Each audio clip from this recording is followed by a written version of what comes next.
3, 2, 1. Hello, good afternoon. I'm Allison Gann reporting for Fairview Peacock's Channel 5. And I'm Jimmy Zamplis with today's news.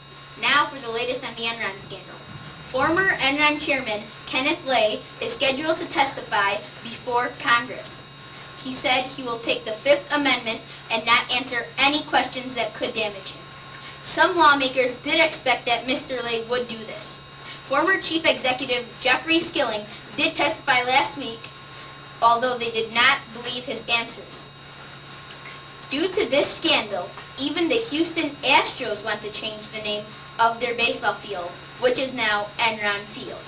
The baseball team asked the judge last Tuesday whether it should continue its stadium name agreement with Enron Corporation. The team has tried to work with Enron regarding this matter, but Enron will not cooperate. Enron has the biggest bankruptcy in U.S. history. And here's Tracy with some more fascinating news. Hello, everyone. I'm Tracy Anaziris in downtown Chicago in front of the Illinois State Building. I'm here today because it seems that many city employees have been using the Illinois State Lottery and they made their own. Has reported from a former city employee because he was fired of a residency law. This private lottery has been going on for a long time and made up $500,000. City employees use code names, like they have a sheet of paper and they write the code name and then they have to pay $20 to enter the lottery. If they win, they get their money in a paper bag. If they don't win, the person who runs it just keeps it in its pocket. Some of these employees are policemen, firefighters, and others. They also cause the state lottery to lose money because when they win, they give it to education and other state programs. This private lottery is also illegal. Now back to you, Jimmy. Thank you. And here's Ellie. On January 17th, Mount Mirjango, a volcano near Goma, erupted, sending rivers of hot lava to the city. Their city was buried under a layer of hardened lava. The terrible eruption lasted 3 days, sending waves of earthquakes. The eruption was the worst Africans have seen in 25 years. Businesses and homes in Goma were destroyed. 10,000 families were left homeless. Even though the volcano struck without alert, tens of thousands of people were able to escape to their neighboring country of Rwanda. Less than 100 people died and still are trying to fight many diseases.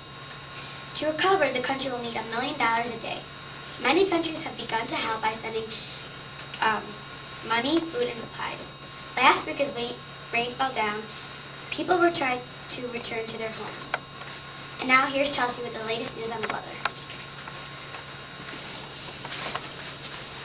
I figured I didn't want it to rain today, and so I'm putting on my raincoat. Like, you know, when you wash your car, it rains. So when it rains, so it's not going to rain today if I put on my raincoat.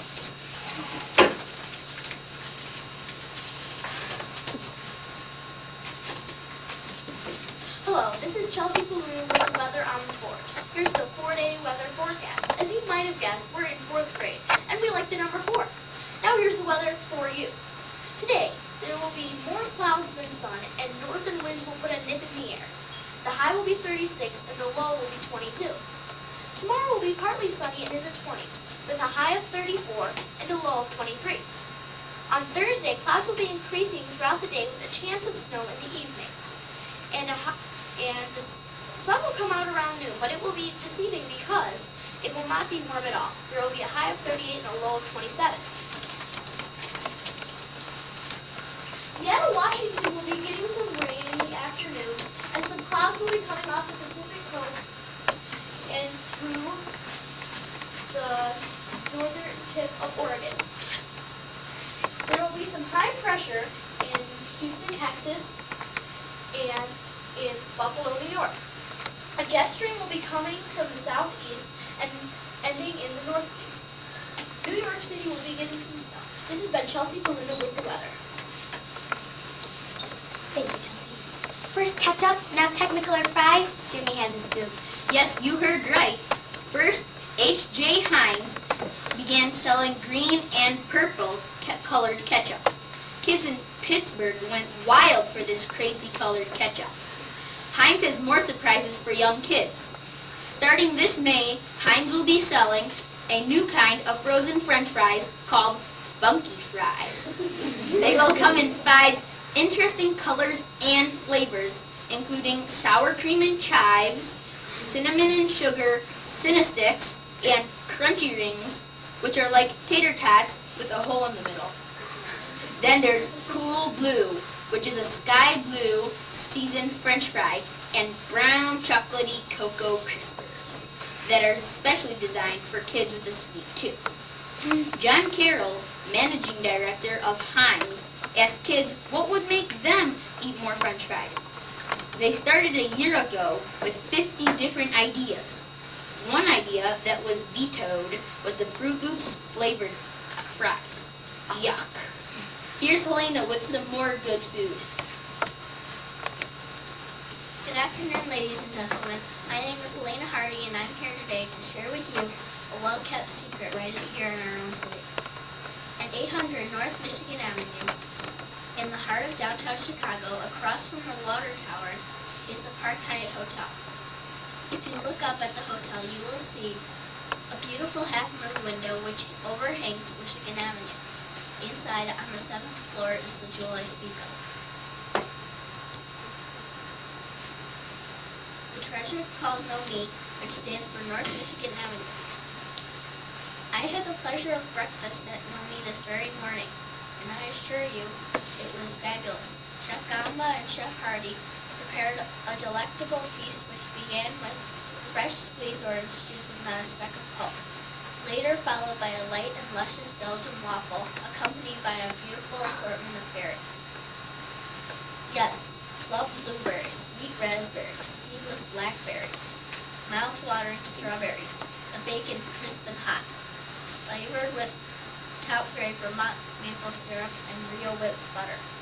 Finally, a cup of rich hot cocoa that still warms my stomach just thinking of it. The lunches and dinners are as lovely as breakfast, but bring your wallet. Lunch is approximately $40 per person and dinner $100 per person without wine.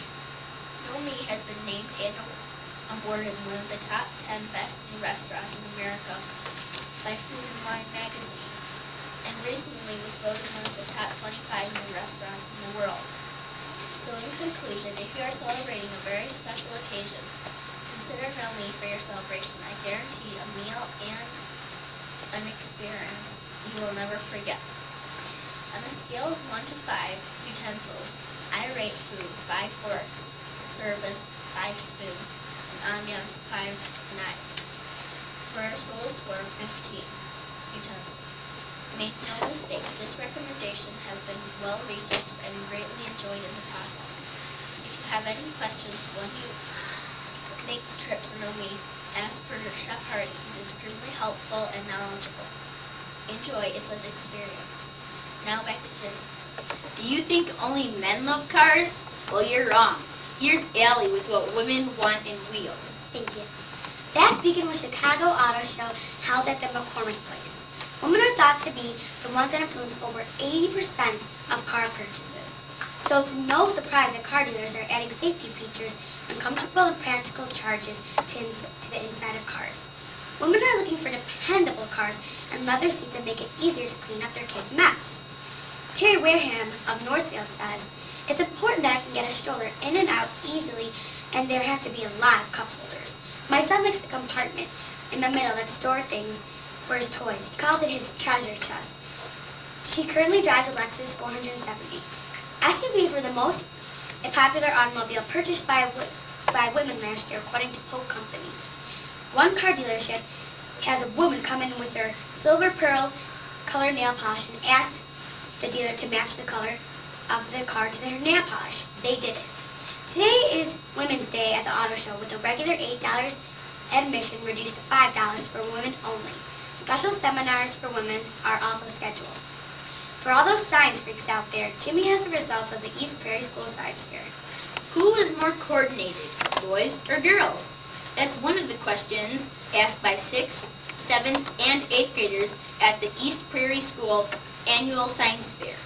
This year, the kids seem to be more excited than in the past, said teacher Linda Anderson, in charge of the fair.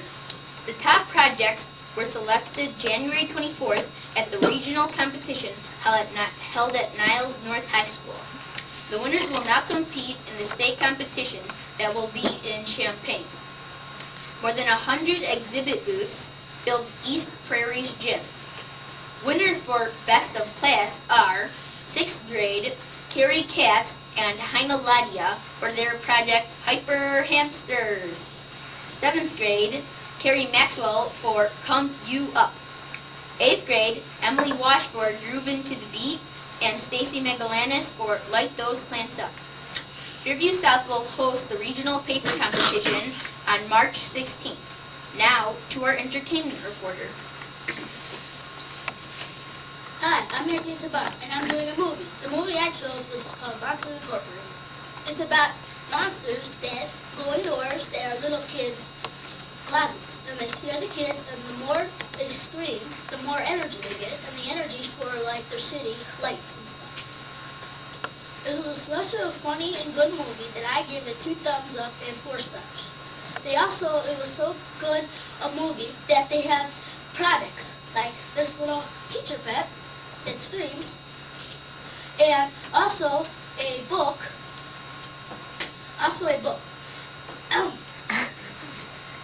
And it was,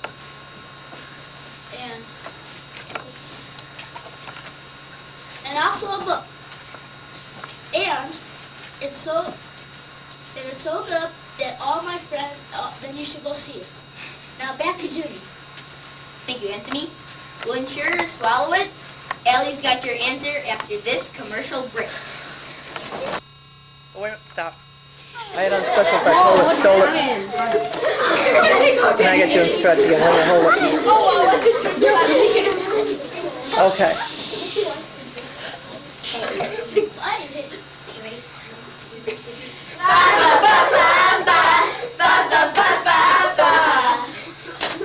The joy of Pepsi. Pepsi, the one thing young. Northeastern Community Healthcare last week became the first hospital to offer a pill-sized video camera to look inside your small intestine. The pill is called the M2A Diagnostic Imaging System. The main use of this pill is to find out why people have unexplained blood loss from their intestine. The video camera is the size of a large pill and goes down with the water you swallow. The strange thing about its appearance is a flashing light on the side. Inside the camera, it has an optical dome, lens holder, illuminating LEDs, CMOS, imager, battery, ASIC transmitter, and an antenna. It could take 14 hours to a couple of days to travel to the small intestines, which is more than 20 feet long. It takes 2 pictures every second, resulting in 50,000 images. 2,000 people have taken this pill without any problems. This camera will place a couple of tests that are used to find problems in the small intestine. The cost of the pill is about $2,000. The pill is so new that insurance companies have not yet decided it will cover this cost. They may have to stop offering this test if insurance companies don't reimburse this cost. Now here's Tracy with some facts about seniors. Hi again.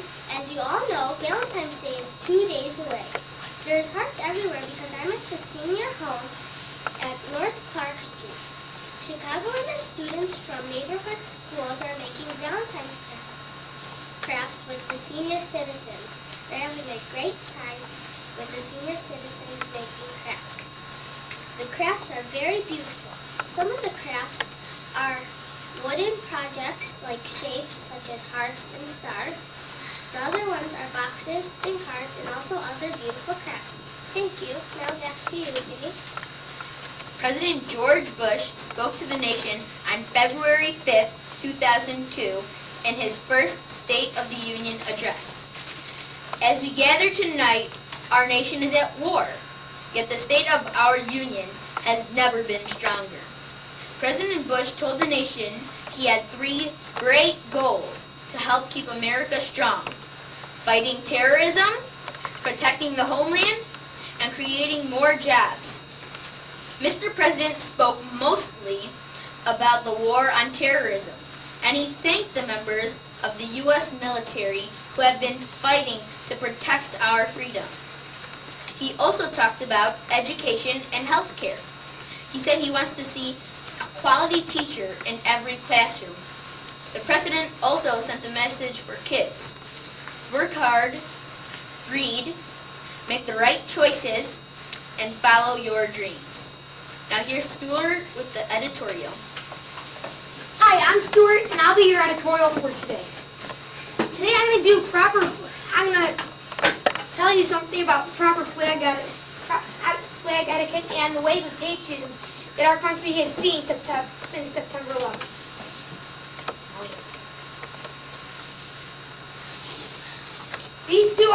These two people right here are my assistants, Kevin and Melanie. Kevin, here. Hold that. Hold it out. This one. Yes. Turn it around. Turn it around. Okay. There. Hold. You still here. Hold that. Okay. Now I'm Stuart Topp, and I'm the editorial for today, and I'm going to talk about the wave of patriotism that our country has seen since the terrorist attacks on September 11th. Now I'm glad to see all these flags displayed everywhere when I'm walking down the street to get to school or scootering to school, and I'm glad to see all these flags in store windows, on cars, on houses, and so forth. It's just that some things make me a little unhappy because the flags are displayed wrong. You shouldn't display the flag when it's upside down or straight out. It needs to be straight up. And you shouldn't dip the flag to other flags. You should keep it, the flag should dip to it, to the American flag, if you have any other flags. The flag should always, and the American flag should always be the highest flag. And then you shouldn't display the flag in bad weather, unless you have an all-weather flag, and then still you shouldn't. You should also not display the flag at night, unless it's lighted and covered. And then you shouldn't have the flag dirty, ripped, or torn, because it just is a disgrace to have it out there. Now I will show you the proper way to fold the flag. Here, now I'll come around to the front to make sure that the flag does not touch the ground. I'm holding it up like this.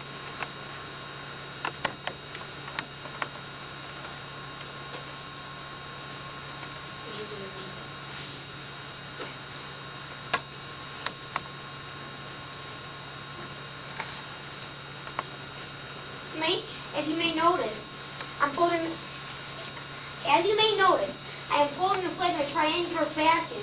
And when I'm through, the flag will look like the hats that our army used in the American Revolution.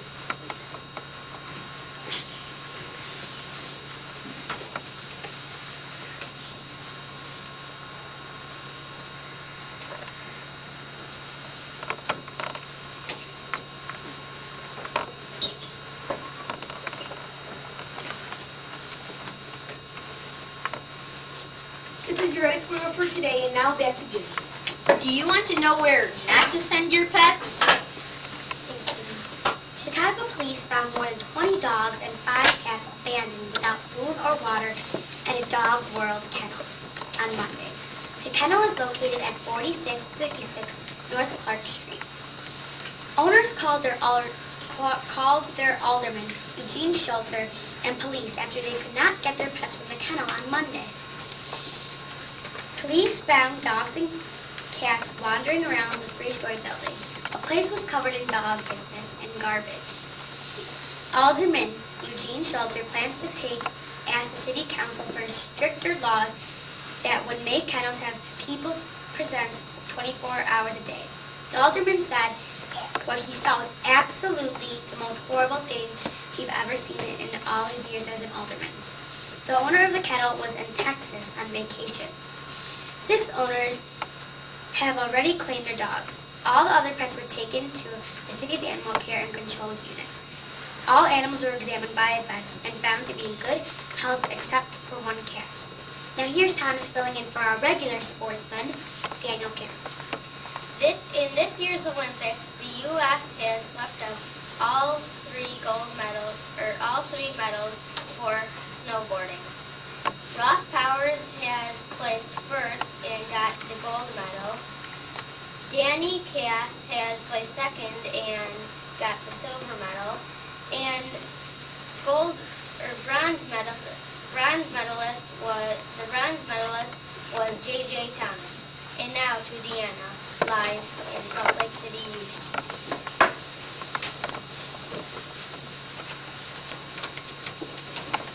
Thanks, Thomas. Hi, I'm Deanna Hanna, reporting from Salt Lake City, Utah, home of the 2002 Winter Olympic Games.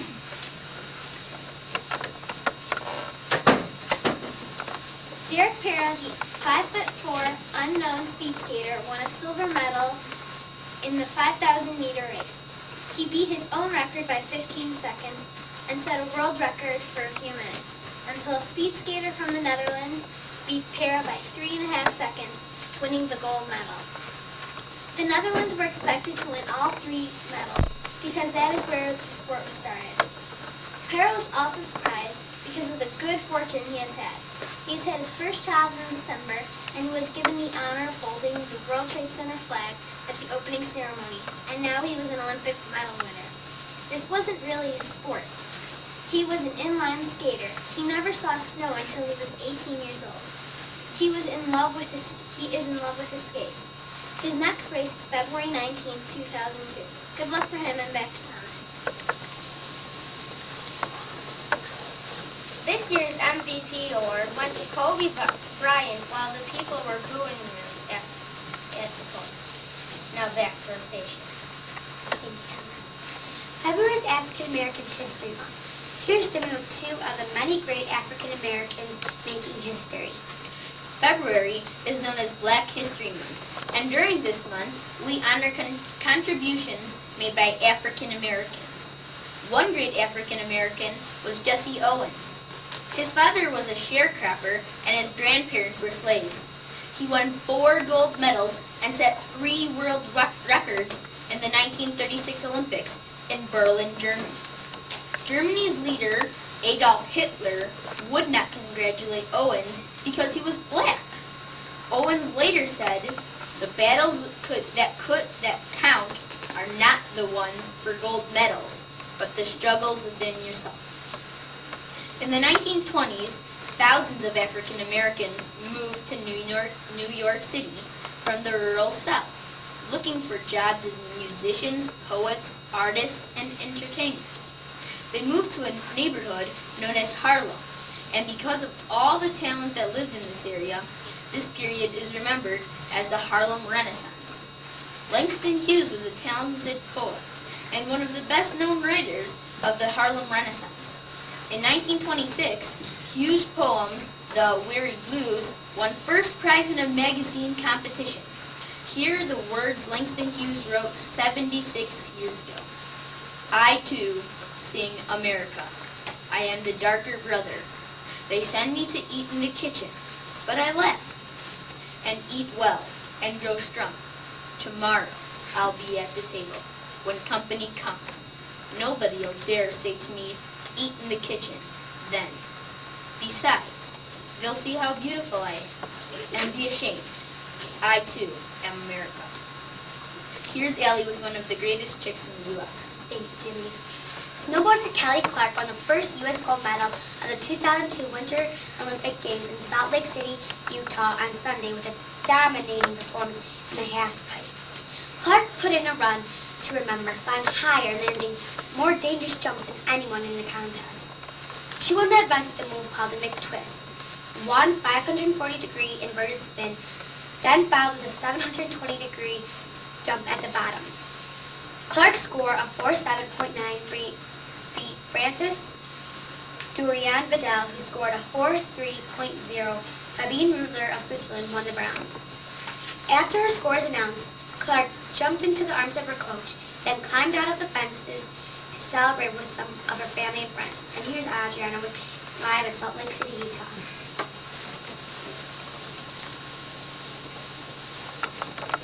Hi everybody, my name is Adriana Filoni, and I'm here reporting the 2002 Winter Olympic Games. First I wanted to say that the tickets are not cheap. They rise up to $885, and that's just for opening and closing ceremonies. Then I wanted to say that the figure skating medals have been won. Michelle Kwan, age 21, took first. Sasha Cohen, age 17, settles for second. And Sarah Hughes took the last. Okay, enough of skating, so let's go to snowboarding. Kelly Clark took the gold with the score of 47.9. And also, this was the first year that snowboarding was in the Olympics. Well, good day to you all, and happy Valentine's Day. And I'm Adriana Zolani. Back to you, Jimmy.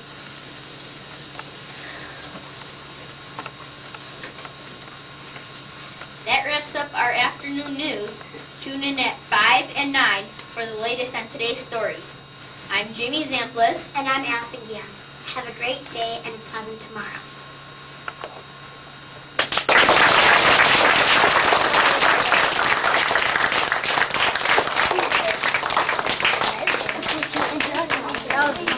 All right.